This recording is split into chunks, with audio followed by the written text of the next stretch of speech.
Hey, what's up everybody? Chris here. Hopefully you can hear this well. I've got my AC on in my car. I just walked out of the theater after seeing Oppenheimer. Yeah, I mean, it's an amazing film, and my initial thought about all the Oscar buzz and all that kind of stuff, not that that really matters and sort of quantifies the worth of a film, is that yes, it is probably going to get nominated for Best Picture. I would be stunned if it didn't. I think that Cillian Murphy's amazing in it, Robert Downey Jr., Emily Blunt, like everybody, even Florence Pugh. I mean, everybody really had, a great role to play here, and they executed it perfectly.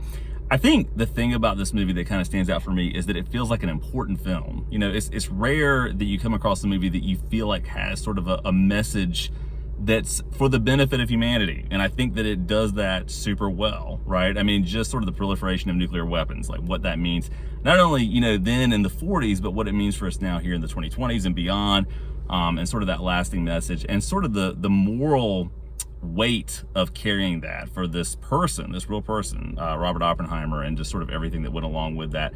Just a great movie.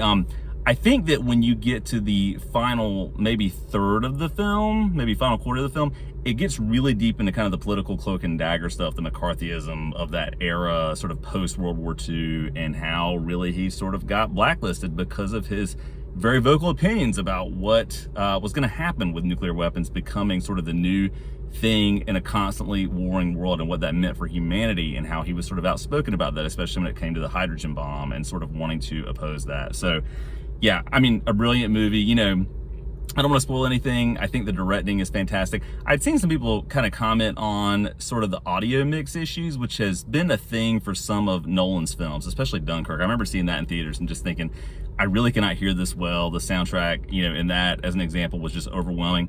I didn't experience that here. I was able to hear the dialogue perfectly fine throughout the entire movie, which was great.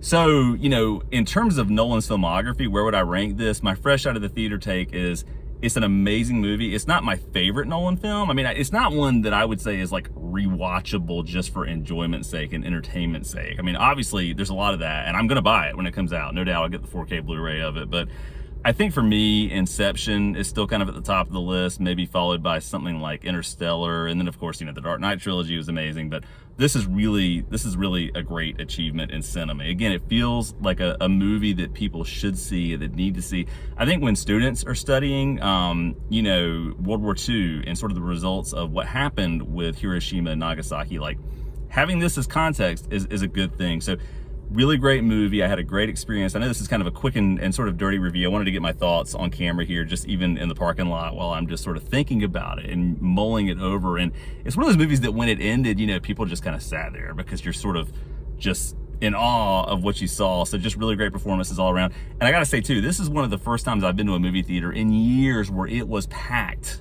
out. I mean, the theater I was in was packed. Tons of people were clearly seeing Barbie's not even Barbie.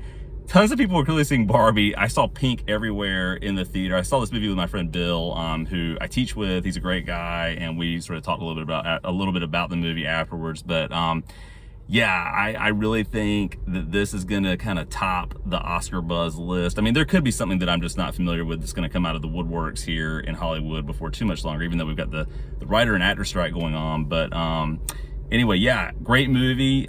Really impressed with everything about it. It's absolutely worth seeing in a theater if you can do that. I kind of wish, of course, that I was able to see it in 70mm IMAX. I saw it on a standard screen here in Charlotte, but it was still a great experience. Anyway, if you've seen Oppenheimer, let me know what you think about it down in the comments below. And as always, thanks so much for watching.